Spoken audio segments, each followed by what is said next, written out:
walk through Stoney Wood up to the StarDisc, I'm told that Wirksworth is a portal based on lack. On lack? Yeah, whatever this ancient town lacks, it draws in by chance or happy accident. the gates to Stoney Wood are like something out of a fairy tale, yet made of steel. They stand at the old entrance to Stonycroft quarry, where tons of limestone were blasted from the earth, and shock waves rumbled through the town, and dust covered the streets, and rocks and sometimes hands were crushed, and stone was burned for quicklime. And at the end of the day, the men turned to the pub, aching and thirsty. In the blocks they abandoned by the entrance, you can see the outlines of shellfish, clams, sea lilies, lacking the tropics, lacking the tides, lacking the sea. But by the logic of my guide, Wirksworth lacks for nothing. For whatever it lacks is, by chance or happy accident, drawn to this bright basin in the hills, this ancient town, this portal, where once there was a gaping hole, and now in spring the breeze softly sings in the birch leaves. The pussy willow is in flower, buds of ash are about to burst, and the first willow warblers are warbling. So this is the entrance to Stoney Wood, but it isn't where Stoney Wood starts. Isn't it? No, Stoney Wood starts with the story of the man who planted trees, drawn to Wirksworth from our twin town, D, in France.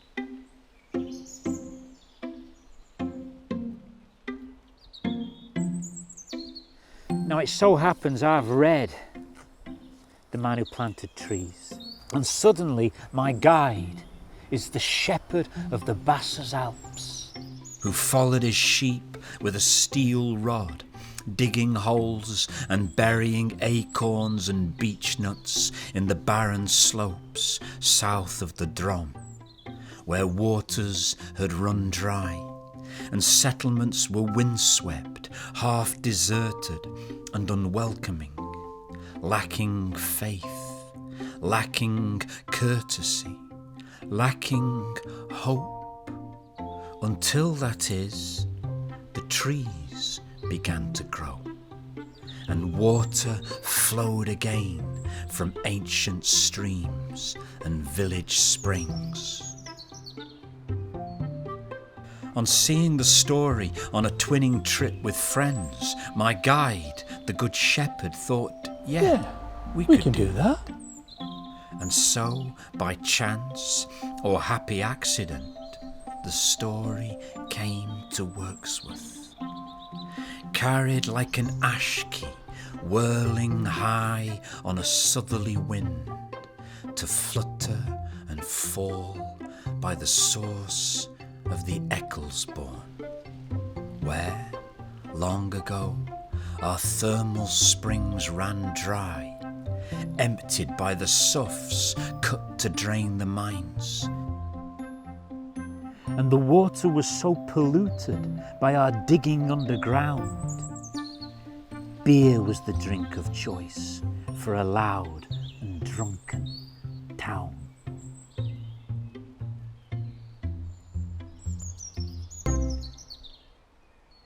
Yeah, we kept this space clear. We never really knew why. In the early days, me and Andy Pollock used to talk about it, and he said, we could do some shows here. And then we looked at each other and we said, Midsummer Night's Dream.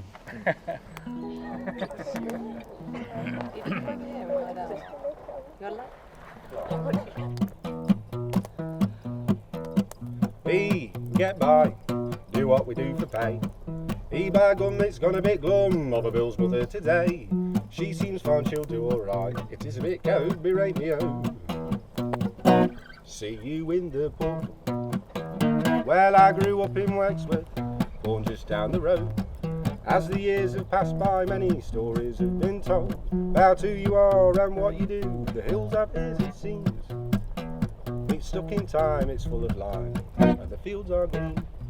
There's richest tree in Wirksworth. An ecology report from 10 years ago reads that the plantation woodlands include ash, willow, wych elm, sycamore, field maple, rowan, silver birch, beech, hazel, elder and oak. Most of these are planted, but there may also be some self-seeding going on, especially the sycamore and birch. So nowadays there are also a lot more cherry, which we assume are self-set, as well as hawthorn, blackthorn and some apple and crabapple. The Stoney Wood group have also planted small-leaf lime, alder and holly more recently. There's ash dieback in the wood, particularly in the trees in the plantation, so we're trying to diversify the species for future resilience. It's alright if you have a light and a large whiskey flask. Sobriety in Wirksworth is not an easy task. Get by, do what we do for pay. By gum, it's gone a bit glum of a Bill's mother today. Well, she seems fine, she'll do alright. It is a bit cold, berate me oh. See you in the pub.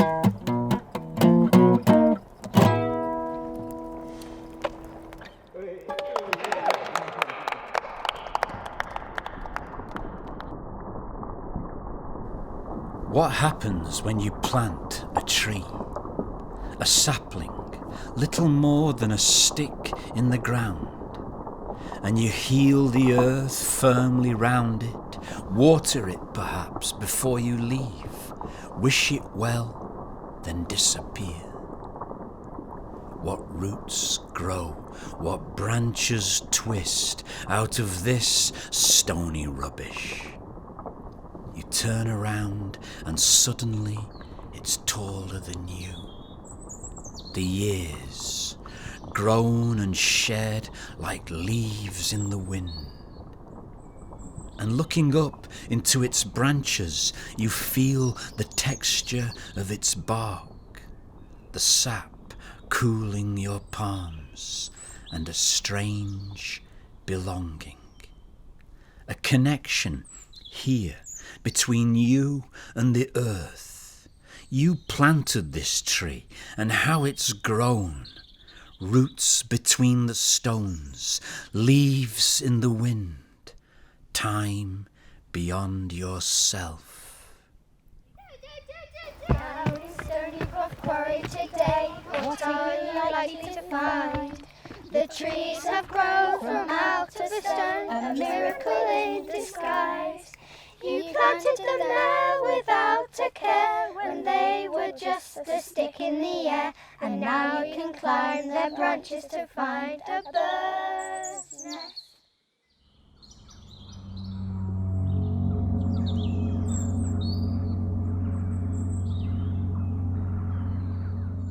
Yeah, so this is the infinity loop, except they built it vertically so it looks a bit like a figure of 8. When the wood was officially opened, Debbie's dancers danced around the stones. I don't know what that meant for Aidan and the StarDisc, maybe it was some inspiration.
Daddy and Mother.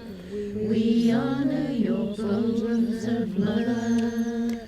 We sing to your body and mother. We sing to your stones away and away and away. Away and away and away. It was probably about 10 years ago. Walking through the woods, I started to pick up stones and laid out a 5-ring labyrinth, which is based on a Templar labyrinth that was in Oxford, destroyed in the late 1800s. Other people came along and helped me, and then Jeff Blenkinsop, for a friend of mine, he came along one day and he started to look further and wider into the woodland and bring back great big heavy stones. And he was really instrumental in actually building up the real bulk of it. It's not a maze. A maze has blocked pathways. A maze is more like a puzzle, whereas a labyrinth is one continuous path. You can take a little problem to the centre, and as you walk, maybe something from your unconscious will rise and help you solve that problem. You can walk with gratitude, which is what I often do. I just walk, just as I'm walking, just giving thanks for everything I give thanks for in my life. We're doing the chanting now, and that feels a very, very beautiful place to sit and sing, under the trees and out under the sky. We're off on a walk, an ascent to the stars. Past the orchard they wassailed on the 12th day of Christmas, beating pans and chanting songs to wake up the trees and ward off the frost. We're off on a walk, an ascent to the stars, up past the peace flame carved in wood, the fire from Hiroshima, carried to Wirksworth by hands shielding the flame, candle to candle.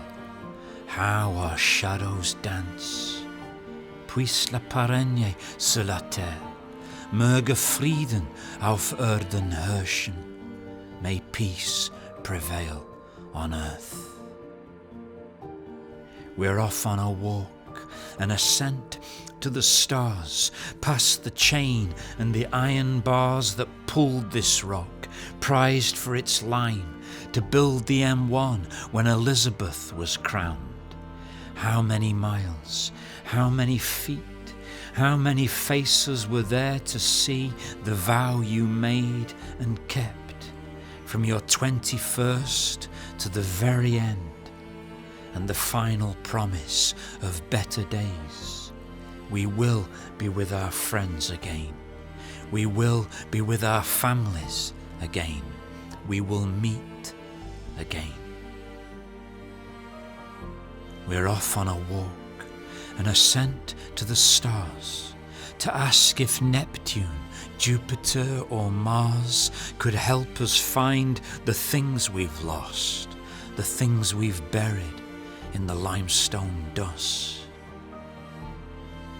We're off on a walk, an ascent to the stars, to transmit a message where the heavens are carved in granite. Is our way predestined, or a giant game of snakes and ladders? It's a dangerous walk, an ascent to the stars. It'll open your eyes to the light in the dark, to the dark in the light, to the spinning void, where lies a question unanswered by the noise of Cromford Hill. What do you ask when you're standing still at the centre of the StarDisc? What do you lack? What do you wish? Holding your breath where our heavens pivot on the North Star.